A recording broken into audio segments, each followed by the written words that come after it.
এগুলো ভাবার সময় আমাদের এখন নাই। পুরো পৃথিবীর মধ্যে যেখানেই মুসলমান থাকবে, যে দেশেই মুসলমান থাকবে, তারাই আমাদের ভাই, আমরাও তাদের ভাই। ঠিক। সংগ্রামী বন্ধুগণ,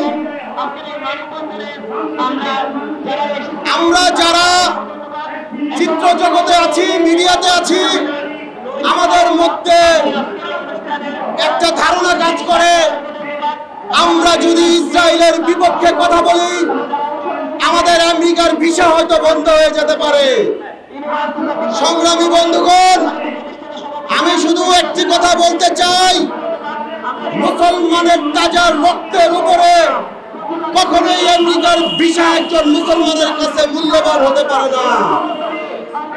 আমাদের কাছে সবচেয়ে বড় মূল্যবান হচ্ছে আমাদের মুসলমান ভাইয়ের রক্ত। সেই রক্ত এখন পর্যন্ত যতগুলো ঝরেছে, এর পরবর্তীতে আমরা আর একটি শিশুকে, আর একজন মানুষকে রক্তে রঞ্জিত হতে দেব না। আমরা সেই ইসরায়েলকে বলতে চাই, ফিলিস্তিনের শিশুদের উপরে আপনারা যেভাবে হত্যা আক্রমণ শুরু করেছেন, ফেসবুকের কল্যাণে আমরা দেখতে পাচ্ছি একটি শিশুকে বাঁচানোর জন্য একটি কুকুর কিভাবে তার জীবন দিয়েছে।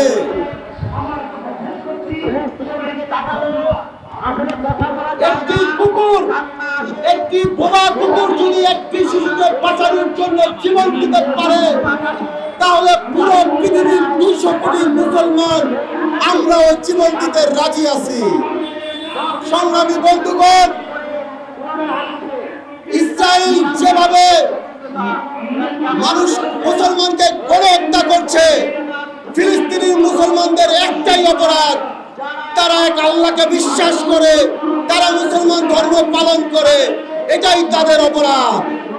আজকে বাংলাদেশ থেকে যেভাবে আওয়াজ উঠেছে, এইভাবে যদি সৌদি আরব থেকে, মিশর থেকে, অন্যান্য মুসলিম কান্ট্রিগুলো থেকে আওয়াজ উঠত, আমার মনে হয় এই আওয়াজের ধামকিতে, আওয়াজের বাতাসে ইসরায়েল উড়ে যেত। সংগ্রামী বন্ধুগণ, আমরা আমাদের বর্তমান সরকার উপদেষ্টাদেরকে বিনয়ের সাথে বলতে চাই, বাংলাদেশের দামাল যুবকদের আপনারা আটকায় রাখতে পারবেন না। বাংলাদেশের দামাল যুবকদের আপনারা আটকায় রাখার চেষ্টা করবেন না। যেই দেশে ঈদের চাঁদ দেখার জন্য কোটি কোটি টাকা বিনিয়োগ করা হয়, সেই দেশ থেকে বাংলাদেশের দামাল ছেলেদেরকে, যারা যেতে চায়, যারা মুসলমানদের পাশে দাঁড়াতে চায়, যারা মুসলমানদের রক্ত নিজের রক্ত মনে করে, তাদেরকে সরকারি খরচে সে ফিলিস্তিনি ভাইদের পাশে দাঁড়ানোর সুযোগ করে দিতে হবে। আপনারা বিভিন্ন ইস্যুতে আমরা দেখি যে কোটি কোটি টাকা বাজেট করেন, অথচ বাংলার দামাল যুবকরা ফিলিস্তিনি ভাইদের পাশে দাঁড়াতে চায়, তাদের কণ্ঠকে আপনারা এখন পর্যন্ত কেউ সাড়া দেননি। এটা আমাদের জন্য অনেক দুঃখজনক। ফিলিস্তিনের যে শিশুদের গণহত্যা করা হচ্ছে, এই শিশুদের ছবি ফেসবুকে দেখে বাংলাদেশের প্রতিটা ঘরের মা বোনেরা কান্নায় ভেঙে পড়ছে, অনেকে মানসিকভাবে অসুস্থ হয়ে পড়ছে।